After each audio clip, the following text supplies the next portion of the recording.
right, welcome back. So I haven't been working on this much at all during the weekdays, honestly. Didn't even touch it Friday, get off at 11 o'clock and just family stuff. So Saturday, it is like after lunch, still ain't touched it. So about to finally get on it. I'm gonna start doing some welding on it. You might be wondering what this is. This is a rear spoiler off a 1996 Honda Civic hatchback. It was supposed to fit the front of this with modifications for a visor. If anybody has a visor for these old school 40, 50 cars, please reach out to me. My email is in the description below. There's some listed on eBay. They're out of my price range right now. So if somebody has some they've been hoarding and they'd like to get a couple bucks on them, let me know. And even if it's in poor shape, I'd be interested in entertaining offers or options. However, for some reason, the pictures I've seen that somebody did this with, it fit. This one doesn't. It fits like to the edge of the windshield, but not to the full width over to the drip rails like we need. So don't know what we're gonna do with that.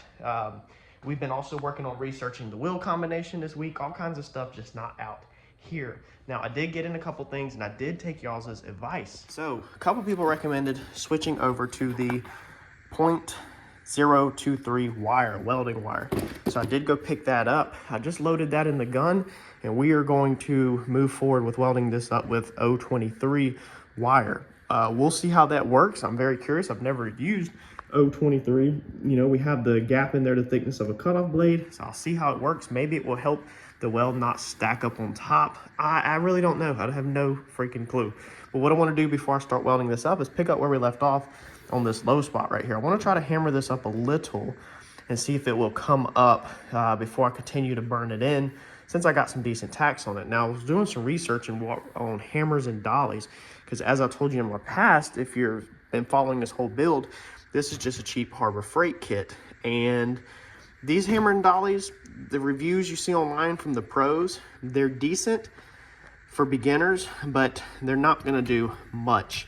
Now I watched some other review videos of some guys that are extremely, extremely good with metalworking and what's the next best option for the hammer and dollies.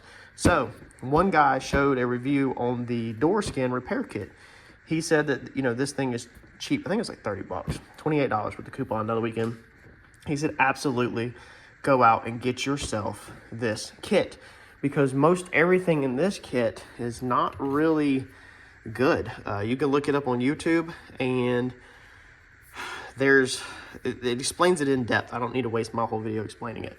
But this kit, however, not for skinning doors, has a couple pieces in it that is actually really going to be useful for you, and this very, very, very affordable compared to going and buying some nice hammers and dollies. So the biggest thing that he liked about it is he said that this slapper, he actually rounded the edges, okay, and he got rid of the point. Well, this skinning tool, I don't know what they even call this thing. But he turned it into a slapper, basically. So he rounds the edges. He said around the edges, and that he likes this slapper better than his name brand, very, very expensive ones. That he runs a very high-end shop. I don't remember the name of it, but he said they use this thing every single day after they rounded the edges. So he said this is an excellent piece to go get, you know, out of this kit. Number two, he said this hammer is pretty good compared to the other hammers because of how it's long. So it has more of a flat, this hook edge on it and this. So it's gonna pinpoint exactly where you need a hammer and dolly a little bit better than them big ones over there. The heads are so big on them that when you're just trying to do something small. And he said that this also felt pretty good in his hands. Some of his other ones are balanced good, but he said this thing felt pretty good, and they actually use it a lot. And like I said, they're a high-end shop. Of course, they use some of their other high-end stuff, but he said these are like, a couple of these pieces are their go-to for normal hammer and dollies. His best piece, he said, out of this kit was not only making this a slapper, but this guy right here. So he showed where it had forged engraved in it. They welded it up and got rid of forged, but that was an older video. This one does not. So what he liked about it was this side was flat, whereas the Harbor Freight hammer and dolly kit, they put this dimple in the grip, but you don't have no flat surface on this besides this little tiny area right here. And then you have this curved side, but it's just not, you can't really hold it. Like it's really hard to hold. Whereas this guy fits perfect in your hand to hold. It has a bigger crown. It has a flat spot. It has the curve. It's just a nice piece for a budget, you know, for being on the budget. It's a very nice, nice piece. And then you got the same, basically the same piece, but again, this thing is solid and it's got weight to it. You can hold it in your hands, as you can see, way better, okay? And you'll be able to do a lot more with this kit, believe it or not, hammer and dollying, than you did with the other kit. So I'm gonna try it out. I'm gonna take it. We're not gonna do too much, I guess, time lapse on basics. I don't know, we might set it up. And I'm gonna see if I can just get some of this edge up and then weld it out. I think I'm gonna try to catch up with what I got and finish on this rear window repair before I just keep moving. I'm kind of scared to get this whole body chopped and then have to come back and weld everything up, because that's gonna be overwhelming and frustrating. So.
So I got all that grinded out and pretty much cleaned up, finished welding it. The 023 wire, I can tell you, that's the ticket. So I don't 100% understand what's going on. If you can explain it to me in the comments, that'd be great.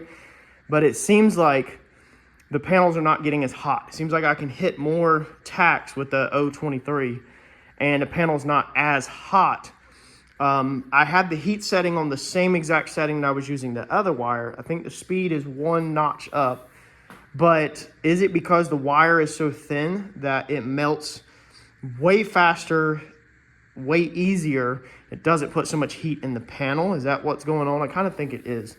I started grinding this out again, the same method that we used in a previous video on the windows. However, it was really freaking tedious. So I grabbed another hard wheel, and then I said, man, that just ain't going fast enough. So I switched back to our fiber disc from Harbor Freight. Now this is what got me in trouble last time, but I said this time what we're gonna do is only ride on the top of the weld. That's the secret. Take your time, turn it a little bit on its side, and only ride right on the top of the weld. And we're not grinding the full weld down. We're not trying to make the weld disappear or anything like that. We're just trying to knock it down. So I think I got it. Everything is pretty solid. I wish you could feel it. It's got some waviness in it, but nothing major. I have spent some time dollying, hammering and dollying. What it seems like most of this needs is from the inside of the car to be tapped up and pushed back out. It seems like this window frame really pulled the metal down like this and needs to be worked up. It comes right up effortlessly and straightens out for the most part really good. I still need to come over here and grind this stuff out. We don't know what we're doing with the quarters yet, if I'm moving them up or not. The new tires are on the way for mock-up, but being we kind of changed directions with the diesel engine, we may have changed directions with the back fender as far as heightening them. I also need to grind out the welds on the door, take the door handles out, lock cylinder out, weld all that up, because then the doors will be really close to being able to be put into primer, because they are extremely close. I need to check for straightness across the top. That is one thing we forgot to do when we were welding this up. All right, so if you recall in a previous video, we had to cut out this section right here. Whenever we chopped the top, everything moved. So this piece used to be right here between these two with the cuts. So as you can see now, our door line is way back there. So the pretty much the distance of the car moved the roof. Now down here on the bottom, it moved like 6 inches, 7 inches, but up here it only moved, what is that, about 2 inches? So we've got to rebuild this piece into here up to the roof line. I mean, we got to cut this out. So I'm gonna come right here and figure out roughly. Now I went ahead and dollied this door edge in, so that's pretty straight right there. This is gonna need some filler work in here. It's a little funky, but I needed to dolly that body line back about 1/16, and so I hammered it back. So now what we got to do is cut this off to make our edge still line up and slip this piece in there. So let's see if we can do that.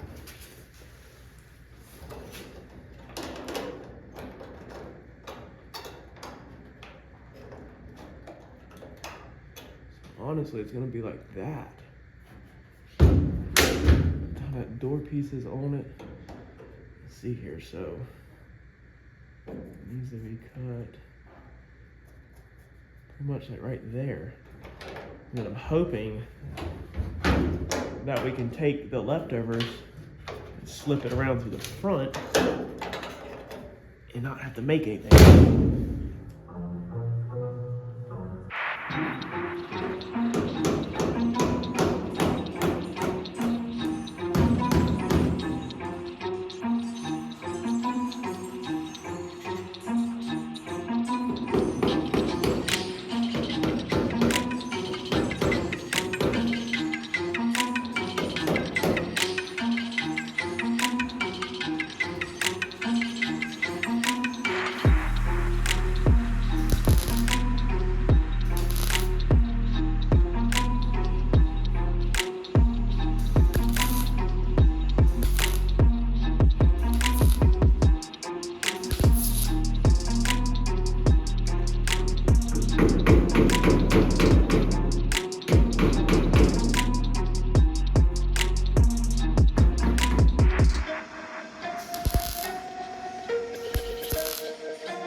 we got all that grinded out carefully, not done. Up inside these little body lines, you got to do the detail with the hard disc or a cutoff wheel to get tight inside them body lines.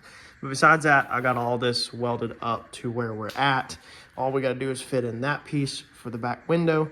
And then I got that little patch put in. I cheated on this little area right here. I actually come in and put it on the back side. I was watching a guy the other night, famous hot rod builder. Man, what was his freaking name? Ian, that was his name.